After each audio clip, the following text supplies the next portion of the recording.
Good evening, gang. David Gupple, Thinker Farmer here.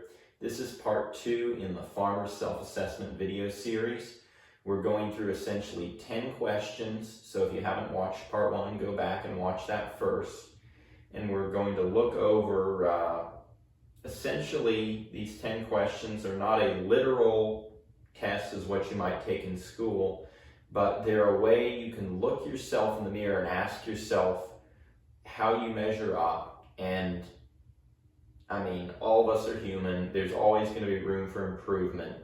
But if you don't ever measure something or look at something, you're very likely not going to improve.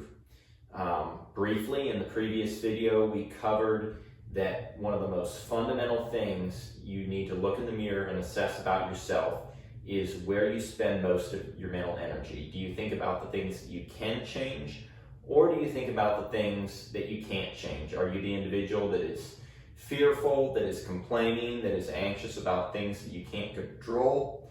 Or are you the individual that simply focuses on your circle of influence and sees how you can improve?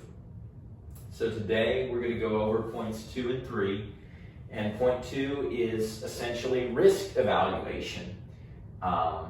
This basically revolves around understanding the value of risk and how you relate to that. And so, kind of as an introduction to that, I'm going to give an example of myself where I went ahead and took some risks, and well, I might mention a couple different things and see what I learned from them and how they panned out for me. So when I finished high school, it was in my mind and that I did not want to go to college. I had no interest in taking the time to spend 4 years and a lot of money to get a degree in ag business, or just an ag degree in general. I knew I wanted to farm, and every decision you make when it comes to taking risks in a business, because that's what farming is, it's a business. Every single decision you make has costs and risks. We'll get into that more later, but humor me with this example. I went ahead and I had some people that told me you're making a smart decision to not go to college. I had other people that told me you should have gone to college.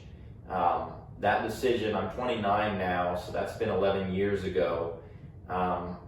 That's one of those decisions where I took a chance that I didn't need a continuing education or higher level education after high school. And I've probably read 50 or more books. I've done a heap of reading. Money that I would have spent on college, I went ahead and spent and started a small business. And after a few years, I ended up leaving that small business and deciding that wasn't what I wanted to do. But the things I learned from essentially just hands-on experience and running my own financials and whatnot were invaluable. Taught me a number of different lessons. And so that was a risk I took, not going to college. And more or less, now I think more and more people are recognizing that it depends on what you're going to do. But for farming and for a lot of hands-on jobs, college is not what you need. That's a sideline. But anyway, back to the whole risk-taking situation. That was choosing not to go to college, choosing to enter the workforce immediately, starting work at a tractor and forklift shop, running my own business, and learning things the hard way. It really benefited me. I learned a lot, and if nothing more, I had a lot of valuable life experiences that I treasure to this day. So that's a really positive example. Some risks you take, things work out really well, better than you hoped. Other times, things work out poorly. About 4.5 years ago, I purchased some hay equipment, and I had plans to keep it for a number of years. And I only ended up keeping it for 2.5 years, and I lost a lot of money with it. It was small square baling equipment for making horse hay.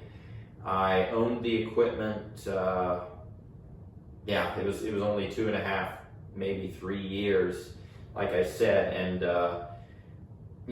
Gordon Hazard, the Mississippi grazer guru from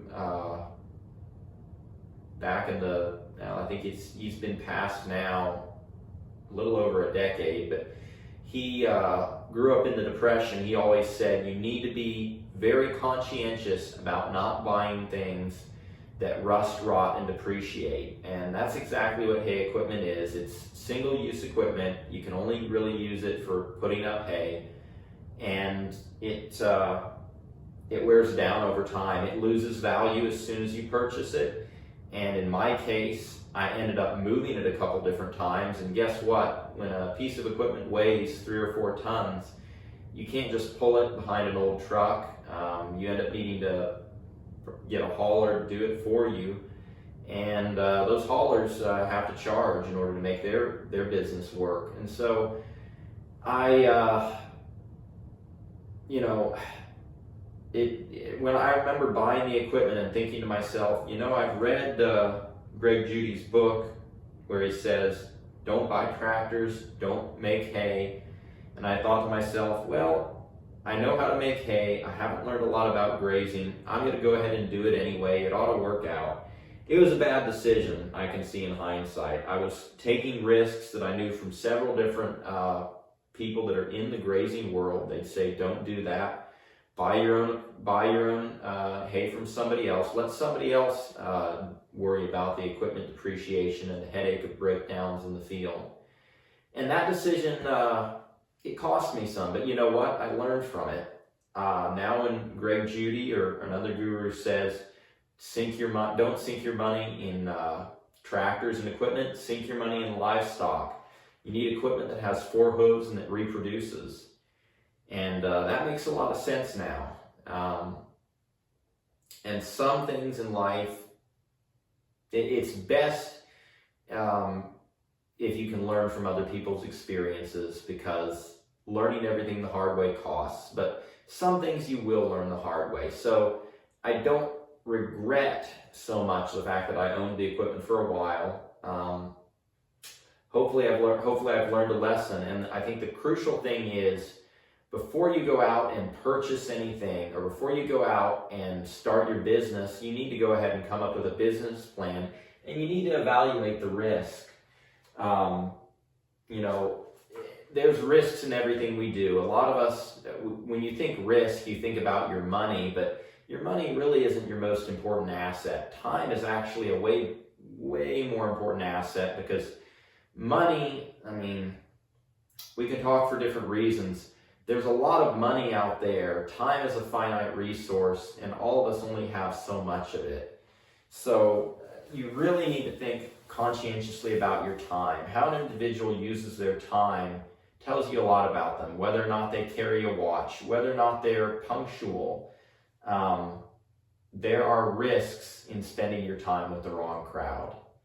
I'll say that. If you spend time around individuals that don't believe in what you're doing, or individuals that are not conscientious about how everything is being spent, you're taking a risk in doing that. So I want to transition into talking about 3 things relating to taking risks and evaluating risks on your farm. Before I do that, I want to briefly talk about the stock market. Not a lot, but anybody that knows much about the stock market knows that one of the most fundamental rules for investing in the stock market, and I'm going to talk about investing, not about speculating or other things, because speculating comes with even greater risks, but just your standard investing, about the most fundamental principle is that the more risk you take with whatever stock you buy, say you buy a high-risk investment that is heavily invested in only one small sector of the market, or maybe it's only invested in one company, there's a huge risk in doing that. But usually the greater the risk, the greater the opportunity for a reward. And so you have to, you always have to consider your risks, and a lot depends on your age bracket. But the greatest risk for anybody that invests money is in doing nothing. If you don't take any risks, you've just taken the greatest risk. If you are a 20-year-old and you choose to start investing at 20 years old as opposed to 40, you're going to miss out. Well, if you're a 20-year-old, you're going to benefit from the fact of compounding returns over time. Whereas if you're 40, you only have another 2.5 decades before retirement. And so there's a fundamental benefit to taking risks early and to taking risks in general.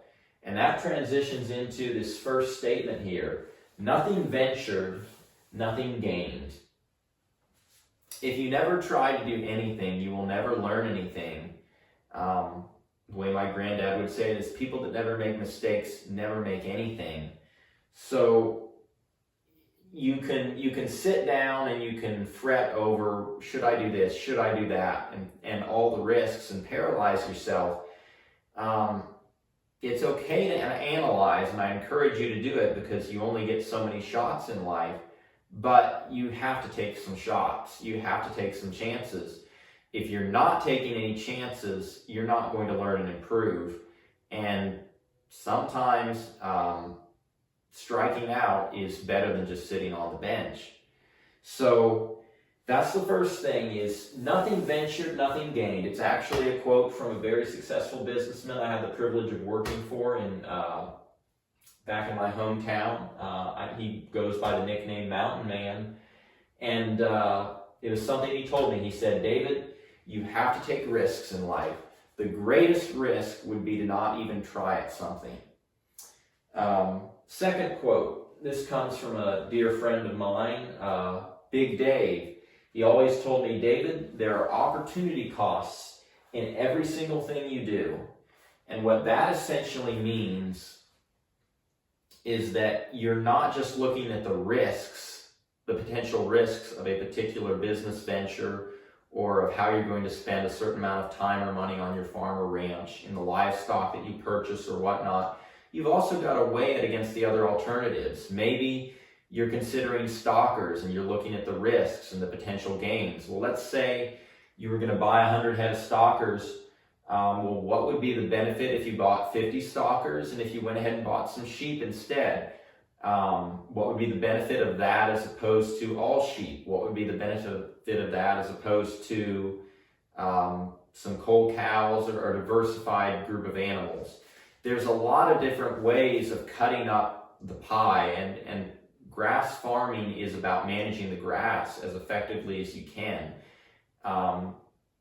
And in the world of business, you have a myriad of options to choose from. You have a number of ways to go about things. And so usually, as farmers and as business people, our biggest problem is that we only see a limited number of options on the table. The number of options out there is probably several times what we can see. And when we lock ourselves into a decision, especially if you're going to have to put a lot of money down on the table, when you lock yourself in like that, it comes at a huge opportunity cost, because there's probably something better you could do with it. Last thing I'm going to say about risk and evaluating risks. So number one is you have to take risks. The greatest risk isn't taking no risk. You won't learn anything, and your farm will never go anywhere without taking some risks. Second thing is you've got to compare the options of a number of different business decisions. You may think you only have one option. You probably are wrong. You probably have 3 or 4 options. If you're in a drought, you think, well, only option is I have to buy in more hay. Well, maybe you could destock early on. Maybe maybe you need to destock completely and take a break from farming if your farm is really heavily overgrazed. Maybe you need to look at leasing more land. Maybe it's going to be a number of different options you're going to have to choose from. And it's going to depend on what you're trying to do. Last thing, another quote from a dear friend, an older veterinarian, Mr. Doc Verdon. He told me, David, never risk more than you hope to gain. And that essentially means that if you look at what you're going to have to put on the table in terms of your time and money, and it's a much higher investment than what you're going to gain from it, you might as well just call it a day and move on. And sometimes as farmers, we see an opportunity and we don't know what else to do, and we want so badly to succeed. We want so badly to try something that we'll risk hours and hours of work at night. We'll risk lots and lots of money, sometimes off-farm income, and we love what we do so much that we overcommit. And at the end of the day, things don't deliver or work out like we want them to. So when it comes to risks, you also have to have a certain level of caution in it, and you have to know that you're going to really get a reward at the end within reason. You don't have a crystal ball, but you need to play to win. And I'll do a shorter video and go into the third item. I don't want this to go too long. And with that, gang, blessings for the journey, and keep it real.